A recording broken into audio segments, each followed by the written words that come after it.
So welcome everyone to our second part of the talk show. And our topic for today is Unleashing the Leader in You, Cordilleran Youth Leadership Engagement in Making One's Voice Count in Autonomy and in the upcoming 2022 elections.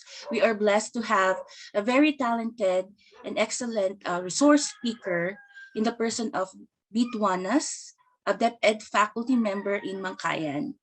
He is also a member of the NEDA SPCAR's Autonomy Speakers Bureau, and he is also an alumnus of Benguet State University. So let me just share some interesting facts about our guest lecturer. He was also a member of the Board of Regents back in 2010, and also uh, served as a secretary, data encoder in the Barangay LGU of Ginawang.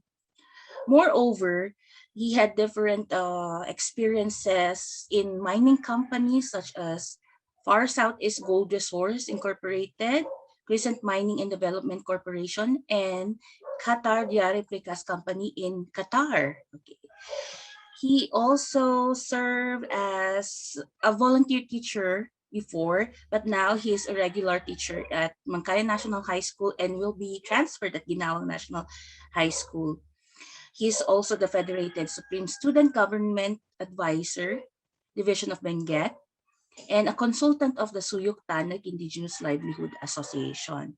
He is a member of the IP Champions Project, a part of the Institute of Autonomy and Governance based in Cotabato City, Maguindanao, in partnership with International Institute of Democracy and Electoral Assistance. He's also an entrepreneur. His business is called Cocina ni Bits. And moreover, he is also our research partner in the university. Without further ado, we will welcome Titser Bits. But to start this lecture, we would give this question for him to answer. So how can autonomy enhance youth leadership and vice versa? So let us welcome our very beautiful and excellent resource speaker, Titser Bits.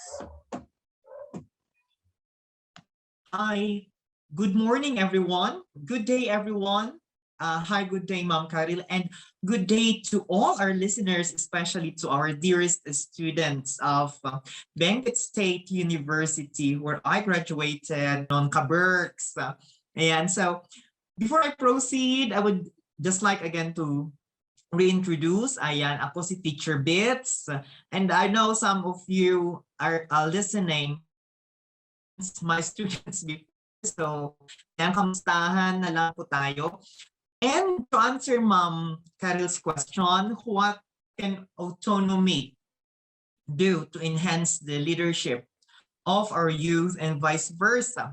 Okay, tingnan muna natin. So, under autonomy, yung sa Cordillera Autonomous Region at sa House Bill na na-file, napakaraming provisions or stipulations under the House Bill which actually speaks on youth development. Particularly, this youth development will enhance the leadership skills of our kabataan in the Cordillera or the youth in the Cordillera.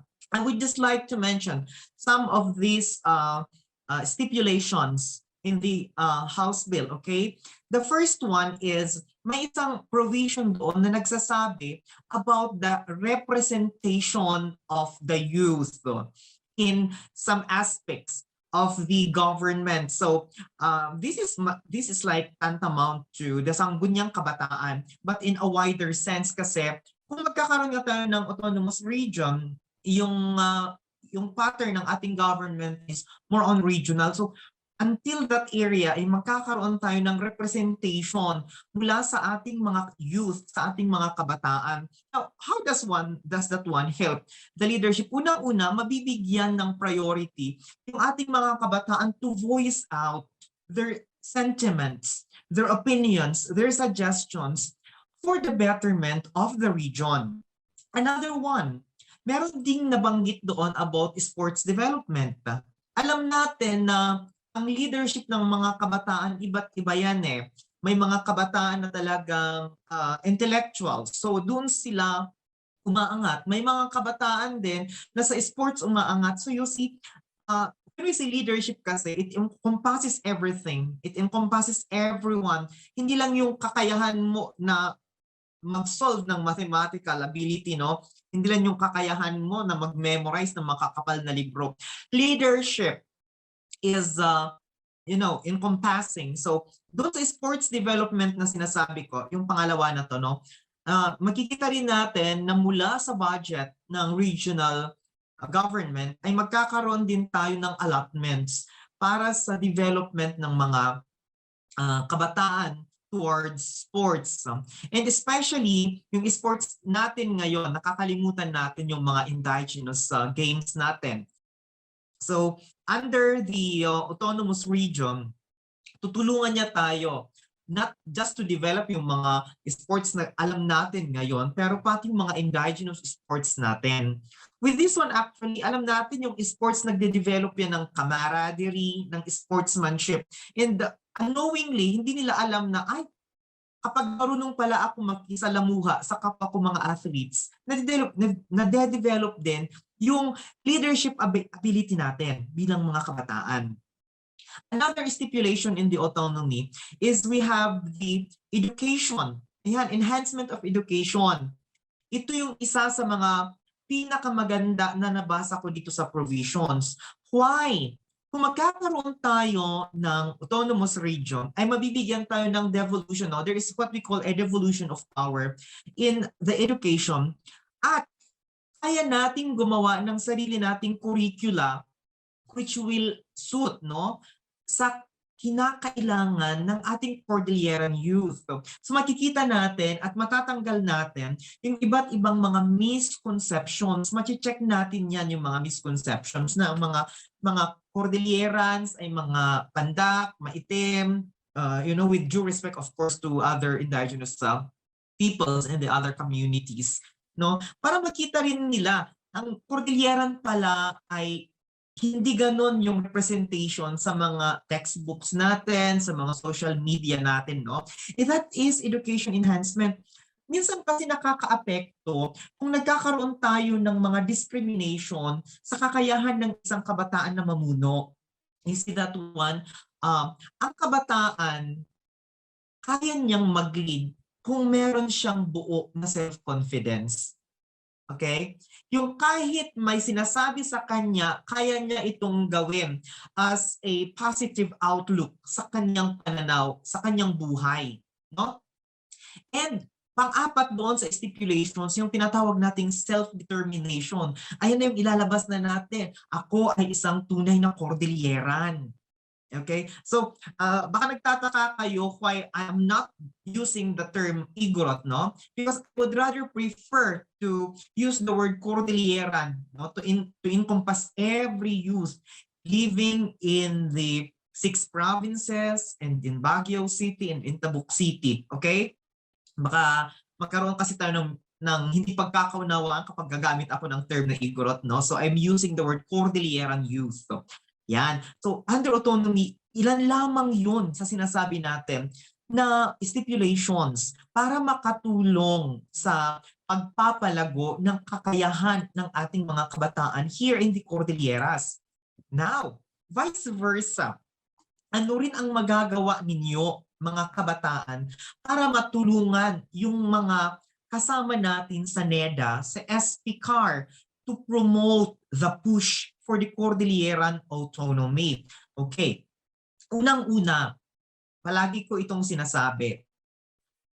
Bago tayo magkaroon ng isang advocacy towards autonomy, dapat i-educate natin yung mga sarili natin. You know, you should understand the real essence of autonomy. Para kapag tinanong kayo ano ang autonomy, may maisasagot kayo based on facts, not based on hearsays. Diba? Pag tinanong kayo na kung ano ang autonomy, you have the confidence to answer that autonomy means self-governance. Okay? Autonomy for the Cordillera means progress according to this provision. So at least may maisasagot kayo na based on facts, no? Base sa katotohanan.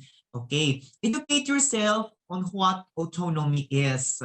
Again, do not rely on chika-chika on hearsays, base always your details on facts. Maliban dyan, ano pa yung pwede ninyong gawin, dear young students? Well, since kayo yung isa sa pinaka-powerful users ng social media, believe it or not, you have 3 or 4 accounts sa Facebook, Instagram, Twitter, ano pa yung iba, ang dami-dami yung accounts, no? And kayo yung laging nakaka-access sa mga social medias na ito, you can use your social media to advocate autonomy.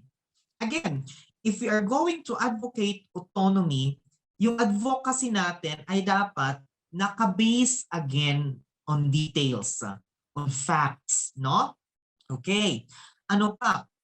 Kailangan din nating magkaroon ng tuloy-tuloy na linkage and partnerships with the agencies na nagpupush sa autonomy like NEDA, like the SPCAR, like the IEC team of the RDC, no? Bakit natin kailangan yun? Kasi habang sumusulong yung tinatawag natin na pagbasa sa House bills na ito, may ilang mga provision na napapalitan as the different committees review this one, no? Kasi nasa first reading pa lang yata tayo, no? Nasa Committee on Local Governance pa yung House bill ngayon. So habang pinapasa yan sa iba't ibang committee, ay actually nagpapalit yung mga ibang provision yan. Depende kasi kung pasok ba sa guidelines or sa budget halimbawa nung tinatawag natin na committee na yon. Okay? Now, bakit ninyo kinakailangan na mag-advocate? Lagi ko itong sinasabi. Kami na una na nag-a-advocate, malamang sa hindi namin matitikman yung sarap ng Cordillera Autonomy. It will for the next feel sana hindi natin na 34 years na paghihintay itong Cordillera Autonomous Region. Kasi tandaan natin, no? Cordillera Administrative Region pa rin tayo. Ang ibig sabihin nun, temporary region tayo. Okay. Temporary region, ang ibig sabihin niyan, hindi tayo masyadong pinapansin with the development programs. Based on data, tayo rin dito sa Cordillera Administrative Region ang may pinakamababa na share sa internal revenue allotment ng national government. Ang ibig sabihin nun, kapag napakababa ng share natin, maliit lang yung pundo natin, ang ibig sabihin nun, hindi natin marirealize yung iba't ibang mga infrastructure and development projects sa ating region. You see. Now, ano pa yung isang hindi maganda dito sa being temporary region? Since temporary nga, maaari tayong ma-disintegrate at muling ibalik sa mga original regions natin. Would you like that one to happen? Nung nagkaroon tayo ng regionalization law under Marcos, ilan sa mga provinces dito sa Cordillera ay nahati. Okay? For example, Benguet Mountain Province, nasa Region 1 yan. Tapos yung mga ibang provinces nasa Region 2 yan. So, maaaring ulit mangyayari yon kapag hindi tayo nag-push para sa autonomy ng Cordillera. Yan. So paulit-ulit lang, no? Yung kasi yung isa sa pinakaayaw kong mangyari, yung bumalik tayo sa ating mga dating regions. Since meron na nga tayong nabuo na special region ngayon, and we should again push for it. Ayan. Kaya pag meron tayong plebiscite, meron tayong darating na plebiscite, sooner or later, dapat yes without a doubt agad, di ba? Ayan. So that's it, Ma'am Karil, for the autonomy can do for the youth leadership, and at the same time what the youth can do for the push of the autonomy. Maraming salamat, Titser Bits, kasi very timely yung mga sinabi mong mga points. Medyo mag-backtrack lang ako dun sa kasi kanina gusto kong maraming naglalaro sa aking isip while we were sharing those points on why the autonomy is very important for the young people of today. Kasi of course, kung titingnan natin, Cordillera as it is, maganda na siya, pero marami pang kailangan gawin, right? Yung sinabi mo na development, hindi kulang pa yung development sa atin. And kanina medyo nag-ano yung signal mo, o nga, it reminds me again of one important issue ngayon, yung internet ng mga kabataan ngayon to access a good quality education, especially now with the pandemic, that education should be partnered with good technology, good internet access, which is marami sa mga provinces, mga municipalities, walang good internet access, at yun yung mga usual na clamor ng mga students ngayon. Isa pa dun sa point na sinabi mo kanina is yung about leadership. Kasi we did a research with yung mga colleagues ko dito sa BSU on the iGen, and isa sa mga weakness ng mga students is leadership. Yun yung lumabas. Correct. So yun yung kailangan nating i-improve sa ating mga kabataan ngayon. And with autonomy nga, magandang, it will enhance yung leadership ng mga kabataan. And it will enhance also how they would use their voice to voice out for the development of our region. Yung isang din na pinoint out mo rin is using yung education. Hindi lang, autonomy would improve education, but right now, kailangan din nilang maging, anong tawag dito, advocate for autonomy using, like for example, ang mga kabataan natin ngayon masyadong savvy sa social media. Pero alongside with that, kailangan nilang, yung pinoint out mo rin is yung mag-research, alamin, hindi lang share ng share. Kasi we also had a study with my team na ang lumalabas, kulang pa sa fact-checking ang mga students natin. So they need to do some fact-checking before they share para hindi sila maging biktima ng fake news sharing. Yun. So, like what you said, marami pa talagang pwedeng gawin ng mga kabataan ngayon. And it's so, when we talk about autonomy, ang daming mga magagandang points. Katatapos natin ng conference natin kahapon, at naalala ko yung binanggit mo na 34 years na tayo at hindi pa sumusulong itong autonomy. Yes. Correct. So ano pa kaya ang daming pwede nating pag-usapan tungkol dito, pero ano pa kaya ang pwede mong ma-share sa mga kabataan para kasi nga yung colleague ko kahapon sinabi niya na 'di ba ang mga students natin sa BSU mas more Korean novela ang hilig, ayaw nilang makisawsaw sa mga politika kasi madumi nga. Yes. Pero as a youth leader before, and hanggang ngayon, influencer ka pa rin hanggang ngayon, ano ang pwede mong ma-share sa mga kabataan? Well, okay. Like this, no? Bilang, sabi ko nga, youth ako mga 2 years ago pasok ako doon sa definition ng African Union ng youth 15 to 35, but that was 2 years ago, pero I still feel that I belong to the to that bracket, no, sa mga youth. Para sa mga kabataan, ito ma-share ko sa inyo. Well, I like to lift this quote, yung cliche na quote na ito from Dr. Jose Rizal. Diba? He said, ang kabataan ang pag-asa ng bayan. We always hear yung adage na yan. But you know, I do not believe on what he said. Because mas naniniwala ako kung lagyan natin ng modifier yung sinabi ni Dr. Jose Rizal. Yung original text niya, sabi niya, ang kabataan ang pag-asa ng bayan. That might be true during his time. But now, medyo parang naaalangan ako na maniwala dito. So lagyan natin ng modifier so that it will fit yung sinabi ni Dr. Jose Rizal. So for me, ang kabataan na responsableng namumuno para sa ikauunlad ng kanyang pamayanan at para sa ikauunlad din ng kanyang kapwa-kabataan ang siyang tunay na pag-asa ng bayan. Okay?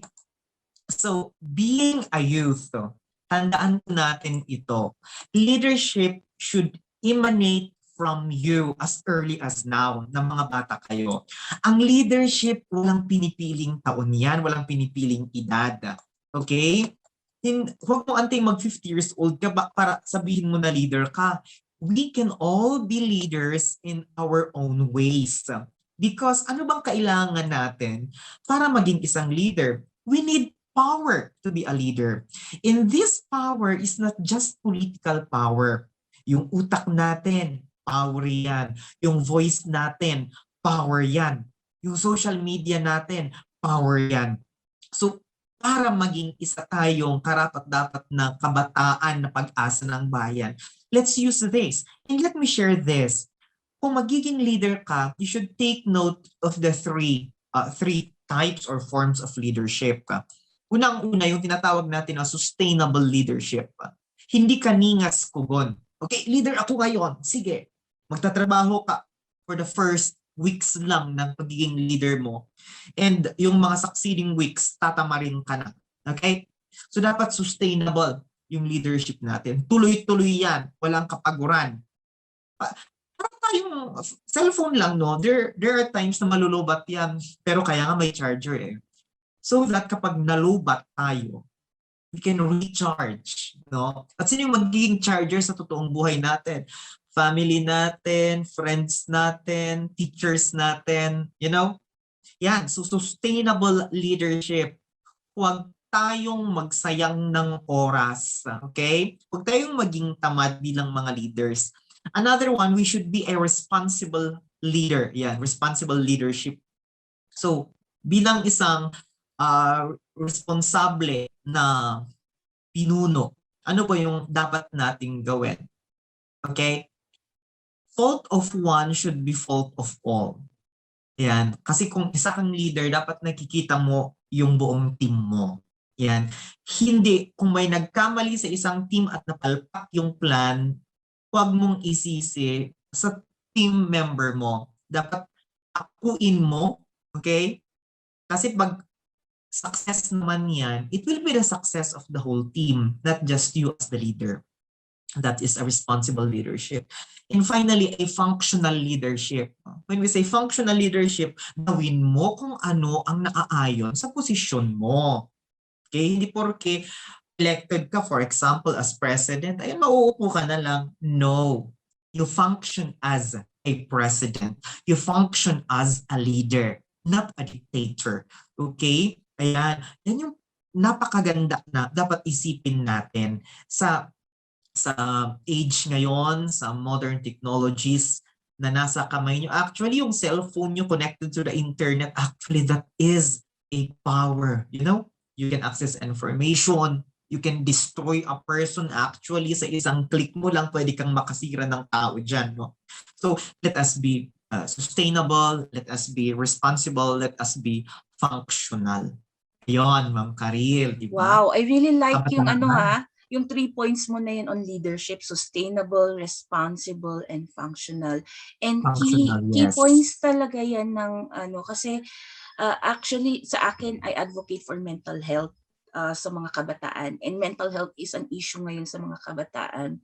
But I found in one of my yung sa teaching and isang study, when a young person is involved in leadership activities, mas tumitibay ang kanyang mental health.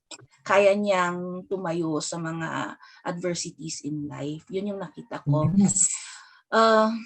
So I'm really blessed by kasi I've just known you for a few months, but I have parang kilala na kita since nung naging leader ka. And I saw how yung leadership and your advocacy for autonomy improve you and how you reach out sa mga young people. And I think yung pinoint out mo kanina na yung being influencers as a young people can transcend yung age whether you're very young, middle age, or nasa elderly na.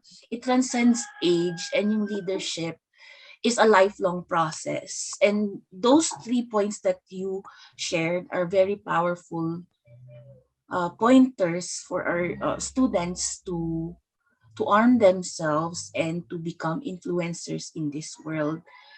I do hope that our students will really practice their leadership, and also yun nga makialam din by voting, registering. This week pala ang last week of registration sa mga hindi pa nakapag-register. So kaming mga teachers nyo here would like to encourage you to register and make your voice Correct. count. Yeah. And Yes. yun ang ano natin. So before we add more, our last thoughts and we would like to pose this question. If a plebiscite would be organized, what would be your vote? Yes, no, or undecided sa autonomy? I would like also to share, Teacher Beats, hindi maganda yung pa-medyo-medyo. Alamin mo kung anong side mo, yes or no. Tama. Maybe, sige, Teacher Beats, maybe you can add on that. Yes, actually, if you are a leader, wala dapat maybe na sagot. Yan ang lagi kong sinasabi. Kung yes, yes. Kung no, no. Pinakaayaw ko yung, I don't know, maybe, 50-50. Hindi pwede ganyan isang leader. Kapag sinabi mong yes, panindigan mo. Kapag sinabi mong no, panindigan mo. Diba? Pupunta ka ba ngayon dito? Medyo, maybe, ayoko ng ganung sagot. Pag yes, yes. Pag no, no. Decide based on facts, based on your kakayahan. Okay? Pero dito sa autonomy, sinasabi ko sa inyo, magbasa tayo para alam natin kung saan tayo nag-i-stand. Hindi yung nag-i-stand ka ng yes kasi yes yung barkada mo, or nag-i-stand ka ng no kasi no yung barkada mo. Okay? The decision emanates from within. Tandaan natin, God has given us rationality, the capability to reason. That is why you use that rationality. Take note, that is the only line which separates us from the other animals. The capability to reason out, the capability to think properly. Yun. Thank you for that, Teacher Beats. Kasi yung rationality na yun, isa din na isang palawakin natin yung utak natin. Kasi some of us would be in the comforts of our home, comforts of development, comfortable ang home natin, we have our needs and wants. Pero in some areas of our region, marami pang pangangailangan. I was blessed to visit Teacher Beat's hometown, and I saw that this was a rich hometown kasi mining nga. Pero makikita mo rin yung disparity kasi may mga communities pala na walang magandang road, right? So parang our choices our yes or no na choice can make an impact sa development of our region. So maganda rin that we make the right choice for our region. Yun nga, para yung development would be for all. Yun yung ano. So Teacher Bits, thank you very much for enlightening us for a lot about autonomy, pati yung mga tips mo on leadership. We do hope and pray that our young people of today would step up to the leadership role and decide for make their voice count in deciding for autonomy in this region. So thank you very much, Teacher Bits. Thank you very much, Ms. Caril, for this opportunity of once again sharing my, my knowledge to our youth. Ayan. At sana sa ating mga kabataan na ating mga listeners now, please again, do consider, okay, advocating for the Cordillera Autonomous Region. And sabi ko nga, Ma'am Caril, if they happen to have questions or kung gusto nilang maging IEC member, gaya nga ng sinabi kahapon ni Ma'am Stephanie, why not? You can be an IEC member of the NEDA SP CAR. You can contact me via my messenger para mag-set tayo ulit for the youth training for the IEC. Anyway, I think SP CAR will be much willing to shoulder expenses on these types of training, especially towards the youth. Thank you for that, Teacher Beats. And also we would like to acknowledge One Cordillera or SPCAR for sponsoring this session, and for our BSU UPAW for allowing to make this recording a better recording that will be given to you, dear students. So thank you very much.